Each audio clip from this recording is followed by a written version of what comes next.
He found a stranger at his mother's grave, a white woman, and in his hand he held a rifle. The morning mist was thick, clinging to the red rocks of the canyon like a shroud. It muffled the sound of his approach, letting him get close, real close. He'd been tracking a buck since sunrise, but the tracks had led him here, to this sacred ground, this place of quiet grief. And now the hunt was forgotten. All he saw was the desecration. She was kneeling, her back to him, arranging wild pine branches on the packed earth. Her hair was the color of a sunset, a splash of fiery auburn against the gray morning. It was wrong. Everything about it was wrong. This was a Navajo land, a hidden burial ground known only to his family, to his clan. No white person should be here. No white person could be here. For a second his blood ran cold. He thought it was a vision, a trick sent by the skinwalkers to torment his grieving spirit. It had been 5 years since his mother had walked on. 5 years since he'd carved her clan's symbols into the wooden marker himself. He'd come back now, finally, to make peace with her memory, and this is what he found. A trespasser. He watched from behind a gnarled juniper tree, the cold stock of his rifle resting against his shoulder. His instincts, honed by years of tracking and fighting, were screaming, but they were screaming two different things. One voice yelled threat. The other whispered, wait. She wore a simple, travel-worn dress, the color of ash. But there was a strange reverence in her movements, a careful, deliberate ritual in the way she placed each branch, as if she'd done this 100 times before. When she was finished, she sat back on her heels and spoke. Her voice was a whisper, too soft for him to catch the words, but it sounded like a prayer. Then she reached out and touched the wooden marker, her fingers tracing the symbols he had carved. That was it. That was the final insult. Why do you disturb the dead? His voice sliced through the silence, sharp and cold as a winter wind. He stepped out from his cover, the rifle held low but ready. She spun around, a hand flying to her throat. Her eyes were wide, the color of sagebrush in the winter, and for a heartbeat, he saw pure terror in them. He expected a scream. He was ready for it. But she didn't scream.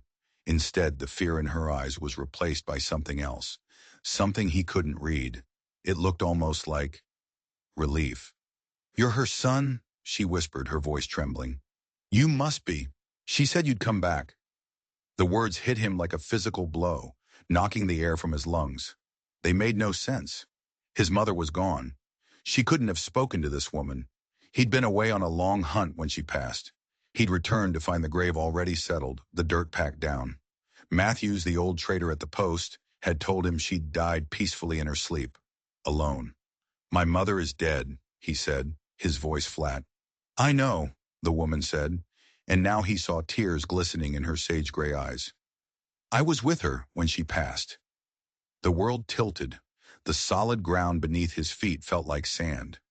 This had to be a lie, a cruel, twisted game. But why? What could this strange woman possibly gain? He took a step closer, his knuckles white on the rifle. Who are you? He demanded. My name is Catherine, she said, her voice gaining a sliver of strength. Catherine Moore. Though, your mother called me Little Bird. Little Bird. It was a name from his childhood, a name his mother had called a fledgling sparrow he'd once tried to nurse back to health. A secret, private name. How could this stranger know it? He felt a crack form in the wall of his certainty, a fissure of doubt that threatened to bring the whole thing crashing down. Matthews said she died alone. He growled, the words tasting like ash in his mouth. He told me no one was with her. Catherine's sorrowful gaze never left his. He didn't know the truth. No one did. Your mother made me promise to keep it a secret. The lie was so audacious, so complete, that for a moment he could only stare. But the pain in her eyes, the pain was real. He'd seen grief in many forms. This was one of them. She wasn't lying about that. But what about the rest? What secret could his mother possibly have had that was worth taking to her grave?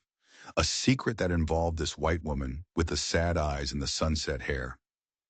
Why? He asked, the single word tight with suspicion. Why would my mother hide you? She was proud, Catherine said, her hands twisting in the fabric of her dress.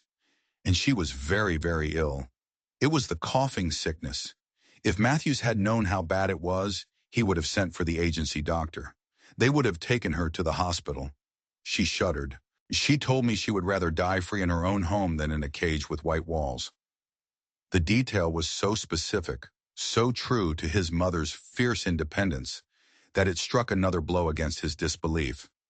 She hated the agency doctors. She called them butchers who saw only disease, not the person. "So you helped her," he said, the words a statement, not a question.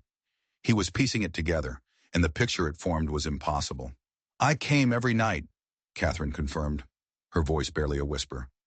"After the trading post was dark, I brought food, medicine from the plants she taught me to find. I sat with her when the fever was high and the pain was bad. I held her hand. It was too much. The image of this stranger caring for his mother, while he, her only son, was away. It filled him with a hot, bitter shame. But the anger was still there, churning beneath the surface. Anger at the secret. Anger at being kept in the dark. "Why you?" he bit out, the words harsher than he intended. Why would a white woman risk sickness, risk everything, for a dying Navajo? Catherine looked at him then, and her gaze was steady, piercing. She seemed to weigh her words, to measure the truth before she spoke it. "Because your mother saved my life," she said simply. And then she said the words that would change everything. "And because I had nowhere else to go." The story that followed was a torrent, a flash flood of pain and fear that washed away the last of Daniel's disbelief. Catherine spoke of a life he could barely imagine, a world of gas-lit streets in a city called Philadelphia, of a husband named Harold whose ambition had curdled into rage. He was a miner, a gambler, a man whose love was measured in dollars and whose anger was measured in fists. Daniel's jaw tightened. Among the Dene, his people, a man who struck his wife faced the judgment of her entire clan. It was swift and it was final. But he knew the white man's law was different. A man's home was his castle, and his wife was just another piece of furniture in it. "One night," Catherine said, her voice so low Daniel had to lean in to hear. "It was worse than usual. He'd lost everything. Our last dollar gone. He came home with the devil in his eyes." She told him of running barefoot into the cold, dark night, with nothing but the thin dress on her back and the taste of blood in her mouth. She ran until her lungs burned and her feet were raw, with no plan, no destination, only the desperate need to escape. She made it 2 miles before she collapsed, her body giving out near an old cottonwood spring. "That's where your mother found me," she said. "She went there for her dawn prayers," Daniel murmured, the memory surfacing, sharp and clear. "It was her sacred place." "She could have left me," Catherine continued, a sense of wonder still in her voice after all this time. "I was a white woman, nothing but trouble. But she didn't. She lifted me up, half carried me to a hidden place, a small hogan she used for gathering herbs. She cleaned my wounds. She fed me. She was kind." The simple word hung in the air between them. Kindness. It was the core of his mother. But the story wasn't over. It got worse. Harold and his drunken friends had come looking for her. They'd ridden right up to his mother's hogan, their voices thick with whiskey and menace. Daniel could picture the scene, the fear his mother must have felt, but she hadn't flinched. "What did she do?" he asked, his voice tight. "She stood in the doorway, calm as a summer morning," Catherine said. "She told them she'd seen a woman. Yes, a white woman running hard. But she pointed them in the wrong direction, toward the mining camps. She sent them on a wild goose chase." A small, sad smile touched her lips. "They believed her. Why would an old Indian woman lie to protect someone like me?" The lie had saved her life. His mother had risked the wrath of a violent white man to save a stranger. She had hidden Catherine for a week, nursing her, teaching her. She taught her which plants could stop an infection, how to read the tracks of animals, how to move through the wilderness without a sound. She gave her the skills to survive. When Catherine was finally strong enough to leave, his mother had given her a blessing and made her a promise.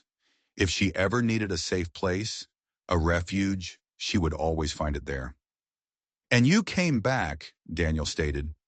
Not for over a year, Catherine confessed.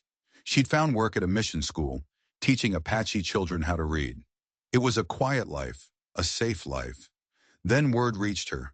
Harold was dead. A mind collapse. A sudden, violent end to a violent life. Daniel thought that would be the end of it. The monster was gone. She was free. He was wrong. The freedom she thought she'd gained was just another kind of cage. Harold's death didn't erase his debts. And in the eyes of the world, she was no longer a wife, but a widow, a woman alone. Whispers followed her, ugly and persistent. They said she had driven him to drink. They said she had failed in her duties. Her own father, shamed by his son-in-law's debts, had disowned her.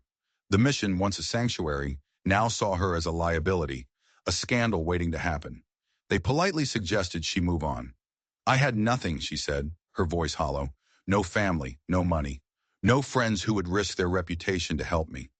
I was completely and utterly alone. But she wasn't. She had one thing left, a memory. The memory of a kind face, a hidden canyon, and a promise. So I came back, she said, looking at the grave. I came back to the only person in the world who had ever shown me true kindness. When I found your mother, she just nodded, as if she'd been expecting me all along. She put a basket of corn in my hands and told me that useful hands earn their keep. That sounds like her, Daniel said, his throat tight with a mix of grief and a strange burgeoning pride. Catherine stayed. Through the fall and into the deep winter, she became his mother's shadow, her student, her companion. She learned to weave, her clumsy fingers slowly mastering the loom. She learned the stories of the Dini, the ones that could be shared with an outsider. She learned to cook, to track, to listen to the language of the wind, and she learned to speak their language. Ya'ate, Daniel said, switching to Navajo without thinking. Hello. Oh, ya'ate, Catherine replied, her accent thick, but the words clear. Yes, hello, she smiled faintly. I speak like a child with a mouthful of pebbles, but she was a patient teacher. The sound of his mother tongue from this woman's lips sent a shiver down his spine. It was another piece of the puzzle, another proof of her impossible story. But one question still burned in his mind. If you were with her for months, he said, switching back to English, how did no one know? How did Matthews not see you? It was your mother's choice, she answered. She knew bringing a white woman into her life would cause trouble. The Indian agent was already watching her, accusing her of selling her weavings without the proper permits. She said she didn't need any more eyes on her Hogan. So Catherine became a ghost. She would arrive after dark and leave before the first light of dawn touched the canyon walls. A secret visitor, a silent caregiver. Even as the sickness deepened its grip, as his mother's cough grew weaker, the secret held. She made me promise, Catherine's voice broke. She said her son had enough burdens to carry without having to explain a white woman living in her home. She looked at him, her eyes pleading for understanding. But at the end, I couldn't leave her. I couldn't let her die alone. Tears streamed down her face now, unchecked. She talked about you constantly, she said, her voice thick with emotion. Daniel, the tracker who could follow a hawk's shadow. Daniel, the racer who won every horse race at the gatherings. Daniel, her son, who stayed away because the pain of seeing his home without his father was too much to bear. That last part hit him like a punch to the gut, because it was true, he had run. He'd called it wandering, called it freedom, but he had been running from the ghost of his father and the quiet loneliness in his mother's eyes. And while he was running, this stranger, this woman with the sad eyes, had been there. The night she died, Catherine continued, her voice dropping to a whisper. She asked me to sing for her. I told her I only knew church hymns, but she smiled. She said any song with heart behind it would help light her path. So Catherine sang. She sang every hymn she had ever known, and when the words ran out, she hummed. She held his mother's hand as she took her last, peaceful breath, just as the dawn broke over the canyon. I prepared her for burial, she said softly, just as she had taught me. I wrapped her in the blanket she had been weaving for you. A wedding gift, he thought, a fresh wave of grief washing over him. Then I went to get Matthews. I told him I'd found her that morning. I let him believe she had died alone, in her sleep. I kept her secret. I kept my promise. Now he understood. The daily visits, the carefully placed flowers. This wasn't a desecration. It was a devotion. I owe her everything, Catherine said, finally wiping the tears from her cheeks. She saved me from Harold, but she also saved me from a life with no purpose. These visits, these flowers, they're all I have to give in return. Daniel lowered the rifle completely. The weight of it felt wrong in his hands. An hour ago, he was a warrior confronting a trespasser. Now, he didn't know what he was. His world had been turned upside down, every certainty shattered. His mother hadn't died alone. She had died loved, cared for, by a woman he had been ready to kill. The sun was higher now, burning off the last of the mist. The red rocks glowed with a fierce golden light. In the new, sharp clarity of the morning, Daniel made a decision that would have been unthinkable just moments before.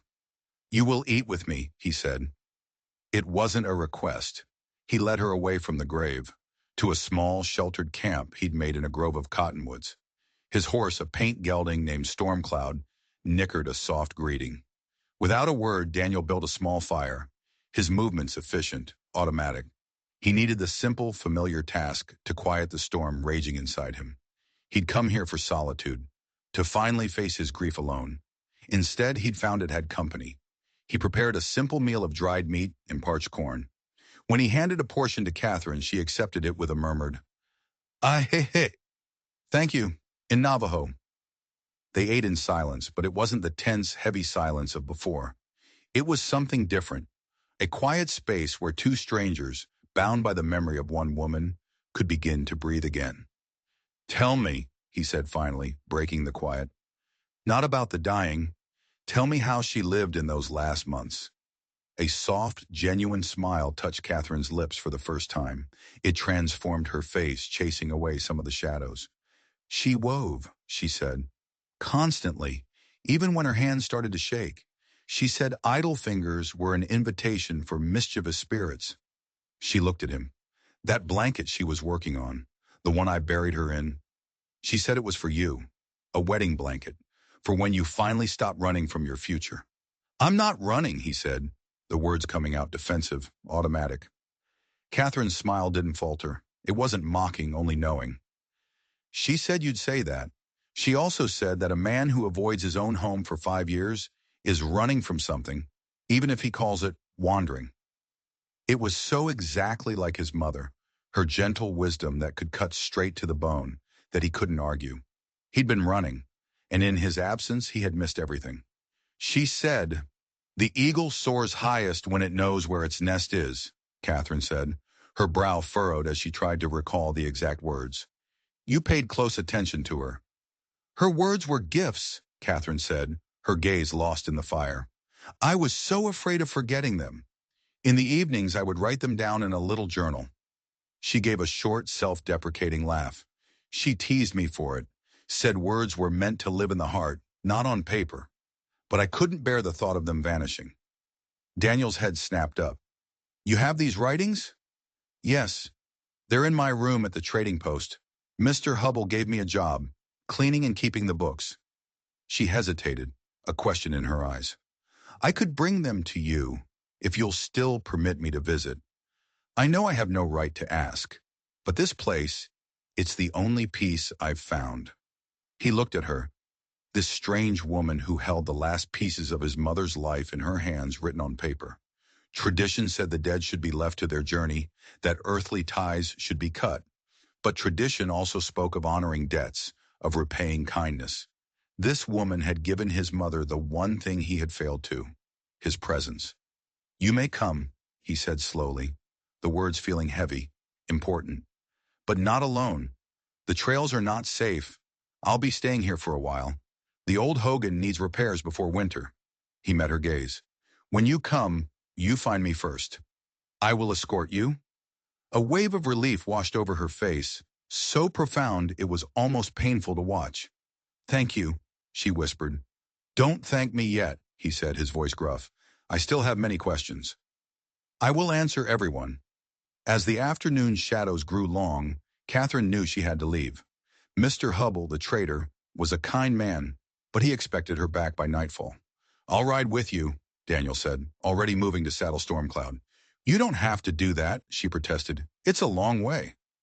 The land is not safe for a woman alone, he stated, his tone leaving no room for argument. They rode in a comfortable silence, her small mare keeping pace with Stormcloud's easy stride. The setting sun painted the mesas in fiery shades of orange and purple. It was a harsh, beautiful land, and for the first time Catherine felt a flicker of belonging, not just as a fugitive hiding in its shadows, but as someone who had a place here. A fragile, uncertain place, but a place nonetheless. At a high ridge overlooking the distant, twinkling lights of the trading post, Daniel reined in his horse. When do you come? He asked. Sunday, she answered. Always on Sundays, and sometimes Wednesdays if work is slow. Then I will meet you at the Cottonwood Spring, at dawn, on Sunday. She smiled, and the weariness fell away from her, revealing a glimpse of the woman she might have been before life had tried to break her. Your mother would be glad, she said softly. She worried about you out here alone with your wandering. She worried about everything, Daniel said, a hint of a smile in his own voice. It was her special talent. Little bird that worries too much, Catherine murmured, touching the small, worn leather pouch that hung around her neck. Daniel recognized it instantly. It was his mother's medicine bundle, filled with sage and cedar for protection and prayer. Another gift, another secret kept. He watched Catherine ride the last mile to the trading post, a small, determined figure against the vast, darkening landscape. He had come to this place seeking an ending, a final, solitary goodbye. Instead, he had found a beginning. The days that followed fell into a new, strange rhythm. Daniel worked on his mother's old hogan, the familiar labor of replacing rotted beams and patching the mud chinking a balm to his turbulent soul. With every swing of the axe, with every plank set in place, he felt like he was rebuilding not just a home, but a part of himself. In the evenings, he would sit by the grave, no longer alone, but with the ghost of Catherine's story, trying to reconcile the mother he knew with the secret keeper she had become. Sunday came, crisp and clear. He was at the Cottonwood Spring before the first hint of dawn, and he wasn't surprised to find Catherine already there, waiting. She had a small bundle wrapped in oilcloth, clutched in her hands. I was afraid you wouldn't come, she admitted as he dismounted. I thought the daylight might have changed your mind. My word doesn't change with the light, he said simply. He noticed she was dressed differently, not in the restrictive gray dress, but in a practical, split skirt and sturdy boots, her fiery hair braided tightly. She caught his glance and smiled. Your mother's influence. She said function was always more important than fashion. They rode to the grave together. Catherine placed a new offering of bright desert marigolds on the earth. Then she turned and handed him the oilcloth bundle. Her words, she said, read them when you are alone. Some things require privacy. But he couldn't wait. He unwrapped the bundle right there, the rising sun illuminating the pages. The handwriting was neat, elegant, a stark contrast to the raw, powerful wisdom it recorded. Page after page was filled with his mother's voice, filtered through Catherine's hand. Her stories of the 4 sacred mountains. Her instructions on how to grind corn so the flour was fine as dust. Her sketches of weaving patterns, passed down through generations. Her knowledge of medicinal plants, which ones healed a fever, which ones soothed a wound. And woven through it all was Catherine's own sense of awe and deep affection, preserving every word, every lesson, like a precious jewel. She was teaching you, Daniel said, a sudden, profound understanding dawning on him. This wasn't just about keeping you busy. She was preparing you for a life after she was gone. She knew she was dying. She knew long before she let me see it, Catherine confirmed, her voice thick. She told me that knowledge was the only inheritance that could never be stolen. Her composure wavered. She gave me everything. And I gave her so little, just my company. You gave her what she needed most, Daniel said, the certainty of it surprising him. My mother had no time for useless things. In her last days, you were useful. That mattered more to her than blood. That Sunday became their ritual, and soon Wednesday did too. Daniel found more and more reasons to stay. The Hogan needed a new roof. The winter wood supply was low. He needed to scout the surrounding territory for game. They were excuses, and they both knew it, but neither of them said it out loud. Catherine would bring the journal, and she would read to him while he worked. His mother's stories echoed through the canyon, a voice from the past brought to life by the woman she had saved. And as they talked, sharing memories, filling in the gaps of each other's lives, something began to grow between them. It wasn't friendship, not exactly, and it wasn't courtship. It was something quieter, rarer. A bridge built of shared grief, a fragile trust between two broken people who were, somehow, beginning to heal each other. But peace in that hard land was a fragile thing, and it was about to be shattered. The trouble arrived in November, as sudden and violent as a winter thunderstorm. Daniel had ridden to Hubbell's trading post to trade some pelts, planning to escort Catherine on her Wednesday visit to the grave. But the moment he arrived, he knew something was wrong. The yard was crowded. There were strange horses at the rail, and a group of grim-faced men, armed with repeating rifles, stood near the door. His every instinct screamed danger. He found Juan, Hubbell's young assistant, his face pale with worry. "What is it?" Daniel demanded. "A man came yesterday," Juan said, his voice low. "An important man from back east. He's looking for his brother's wife. Says she ran off 3 years ago. Stole a fortune from him." Juan's eyes darted nervously toward the post. "He has a photograph, Daniel. It looks a lot like Miss Catherine." Ice, pure cold ice flooded Daniel's veins. "Where is she?" "Mr. Hubbell saw him coming. He hid her in the storeroom, told her not to make a sound. But this man, he's not leaving. He's demanding to search the entire post. He's threatening to bring the cavalry." Daniel didn't wait to hear more. He slipped around the back of the building, his hand resting on the hilt of the knife at his belt. He found Catherine in the dusty, cramped storeroom, crouched behind barrels of flour. Her face was ashen, but her eyes burned with a defiant fire. "It's him," she whispered, her voice shaking. "Not Harold, his older brother Edward. I never thought, I thought I was free." "What does he want?" "He says Harold wrote to him before he died, a letter full of lies, that I stole the family inheritance, that I ran away with another man." Her hands clenched into fists. "Under their laws, a wife is property. He says as Harold's only heir, he has a claim. He's come to collect his property." The rage that hit Daniel was so hot, so absolute, it nearly blinded him. Property.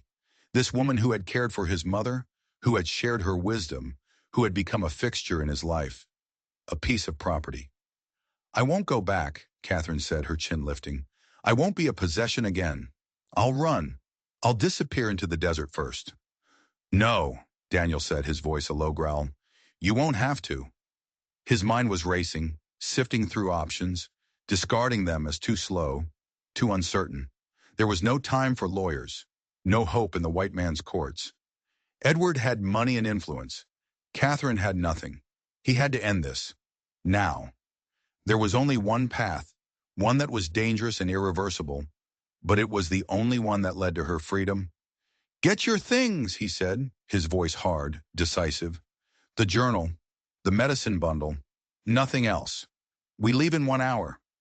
"Leave? Daniel, where can I go? He'll hunt me down." He turned and faced her in the dim light of the storeroom. He looked into her terrified, defiant eyes. "You will go with me," he said, "as my wife." The words hung in the air between them, heavy with the weight of their meaning. "What?" she breathed. "Among my people," he explained, his voice urgent. "Marriage is a choice, not a law written in a book. If you are my wife under the laws of the Diné, his claim becomes smoke. The jurisdiction changes. The Indian agent, he will not want to untangle a fight between a white man's inheritance and a Navajo's wife living on reservation land.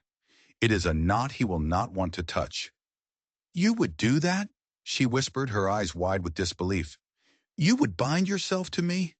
Just to save me?" He had to be honest, with her and with himself. Not just to save you, he admitted, the truth of it settling deep in his bones. These past months, sharing my mother's stories, you have become important to me, Catherine. I have come to care for you. He shook his head. It is not the great fire my parents had, not yet, but a small flame can grow if it is sheltered from the wind. Tears welled in her eyes, but these were not tears of sorrow. I care for you too, Daniel, she said, her voice trembling. More than just care. But think of what you are doing. A white wife will bring you nothing but trouble. Your people will not accept it. The agency will watch you. You will lose the very freedom you value so much. Freedom means nothing if I stand by and let this happen, he said, his voice fierce. My mother saw the goodness in you. I see it too. The rest is just weather, and we can survive the storm. She took a step toward him, then another, until she was standing so close he could feel the warmth of her breath. She reached out and took his hands in hers. Then yes, she whispered, her grip surprisingly strong. With all my troubles and my broken past, if you will have me, yes. They moved like lightning. Mr. Hubble, when Daniel explained the situation in clipped, urgent tones, proved to be an ally. He despised Edward Bradston on sight, calling him an arrogant bully. While he wouldn't lie, he could delay. He gave Catherine her wages, far more than she was owed, and promised to tell Edward that she had quit her job and left, destination unknown.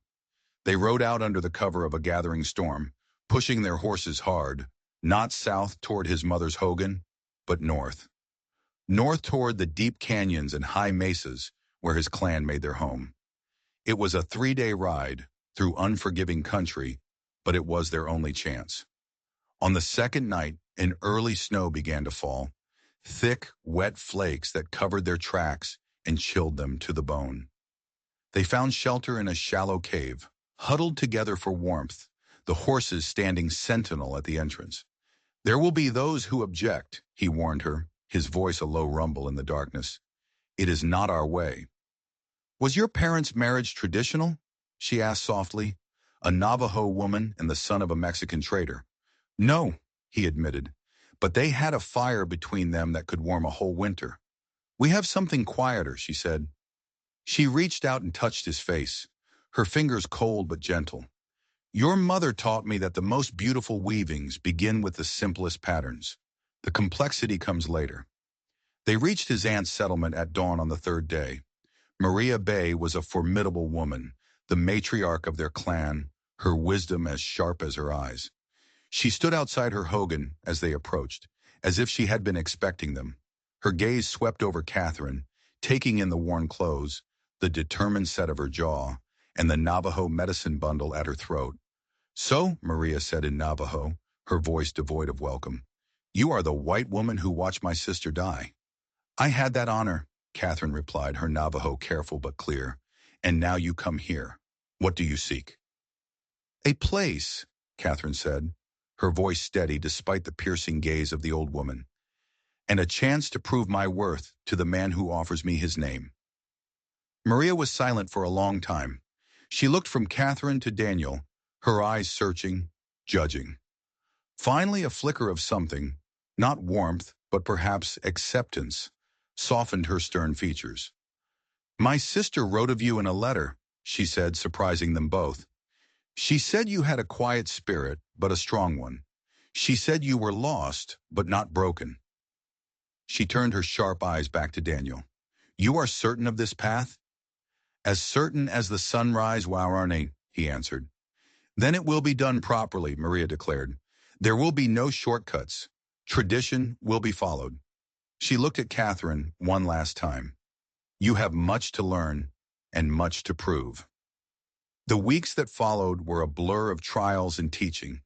Catherine was tested from sunup to sundown. The women of the clan gave her the hardest, most grueling tasks, watching her for any sign of weakness, any hint of the white arrogance they expected. They found none. She worked without complaint, she listened more than she spoke, and she learned.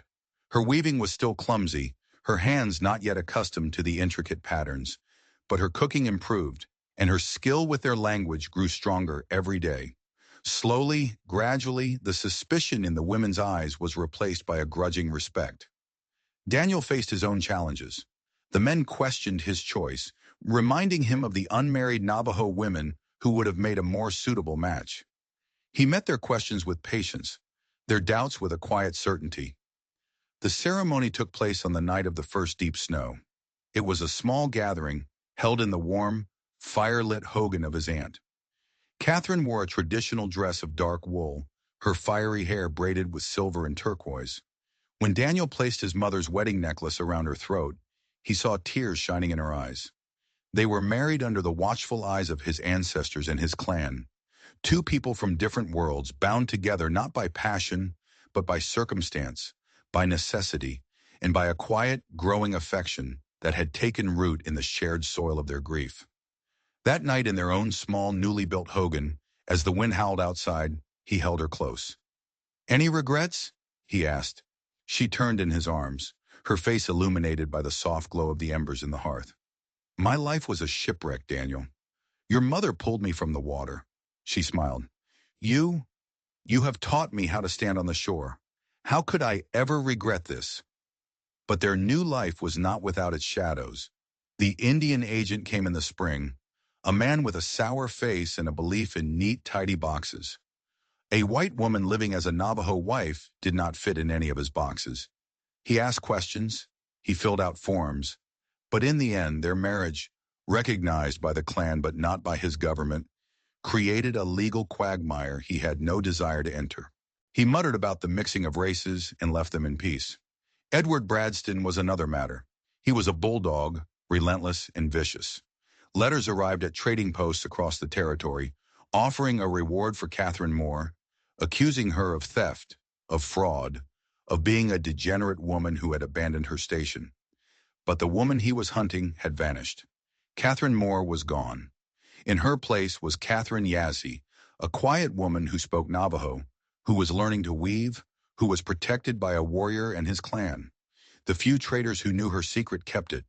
They had seen the arrogant cruelty of Edward Bradston, and their loyalty was with the woman he hunted. As the seasons turned, the sharp edges of their arrangement began to soften. The quiet affection between them deepened, nurtured by the shared rhythms of their daily lives. The marriage that had begun as a shield became a shelter, and then a home. Daniel found himself looking for her smile when he returned from a hunt. Catherine found her heart lifting at the sound of his horse's approach. The fire between them, once just a small, sheltered flame, was beginning to burn bright. 1 year to the day after his mother's death, they returned to the hidden canyon. They stood before the grave together, and this time, they laid wild roses on the earth. "She knew," Catherine said softly, her hand finding his. "Somehow she knew we would find each other. Why else would she have prepared me so carefully?" "She always saw the patterns in the threads before they were woven," Daniel agreed. Their quiet remembrance was interrupted by the sound of approaching horses. Daniel's hand instinctively went to his knife, but he relaxed when he saw Juan from the trading post leading the small party. With him was a white woman dressed in black, her face stern and etched with grief. But there was someone else, a man tied to a saddle, his face bruised and swollen. It was Edward Bradston. "Mrs. Yazzie," Juan said, his voice grave. He formally addressed the woman in black. "This is Mrs. Bradston. She has news." The woman, Edward's widow, slid from her horse, her eyes, cold and assessing, fixed on Catherine. "So you're Harold's wife," she said. "I see the resemblance from the photographs, though you look stronger." Catherine said nothing, her hand tightening on Daniel's. "My husband, Edward," the widow said, her voice brittle, "was a fool, a greedy, obsessive fool. He spent a fortune hunting you, convinced you had stolen some non-existent inheritance from his brother." She gestured to the captive, Edward. "We found him at the San Juan saloon, drunk, bragging, not about you, about his brother Harold." A chill went down Catherine's spine. "What about Harold?" The widow's face twisted in disgust. The mine collapse was a lie, a story Edward invented to cover his tracks. There was no collapse. She took a deep breath. Edward murdered his own brother. It was always about an inheritance. But it was Harold's, not yours. Harold had just received a large sum from your father, who was trying to buy your freedom. Catherine gasped. My father? He tried to help me? Yes, the widow said, her expression softening for the first time. Harold took the money and gambled it away. He never told you. Edward found out, confronted him, and in the ensuing fight, he killed him. He created the story about you running off with the money to deflect any suspicion from himself. He wasn't hunting you for money. He was hunting you to silence the only person who might uncover his lies. The truth was a physical shock, sending Catherine staggering back a step. Daniel's arm went around her, holding her steady. All this time she had believed she was a fugitive from a dead man's debts. Instead, she had been the target of a murderer. He is your prisoner now, the widow said to Daniel, her voice flat. Take him to the agent at the fort. My testimony will see him hang. The hunt is over. You are free. She handed Catherine a thick envelope. This is from your father's estate. He left everything he had to you. He died believing you had chosen Harold over him, a lie Harold told him in his letters. I thought you should know the truth. He never abandoned you. After they were gone, leaving the hateful, sputtering form of Edward Bradston tied and gagged in Daniel's custody, Catherine finally broke. She wept. She wept for the father she had wrongly thought had cast her aside, for the years of fear, for the life that had been stolen from her. And Daniel held her, letting the storm of her grief wash over them both until it was spent. That evening, as the first stars appeared in the velvet sky, they sat outside their hogan. The past was finally truly buried. Your mother saved my life, Catherine said, her voice clear and strong in the quiet air. But I think, in a way, I saved her too. From dying alone. And you saved me, Daniel said, turning to look at her, the firelight dancing in her auburn hair. I was drowning in my own past, a ghost wandering this land. You gave me a reason to build a home again. Then we have no debts, she said, smiling. No debts, he agreed. Only choices. A choice we make every day, to be here, together. He leaned in and kissed her, a kiss that held no desperation, no fear, only the quiet, steady promise of all the sunrises to come. The wandering warrior had found his anchor. The lost bird had found her nest. In a lonely grave on a windswept mesa, a wise woman had woven two broken threads into a pattern stronger and more beautiful than either could have been alone. And their story, a testament to the fact that sometimes the greatest love isn't found, but forged in the fires of survival, was just beginning. If this story of justice and a love that defied all odds moved you, don't forget to hit that subscribe button and ring the bell so you don't miss our next incredible tale, and let us know in the comments below. Do you believe some connections are just meant to be?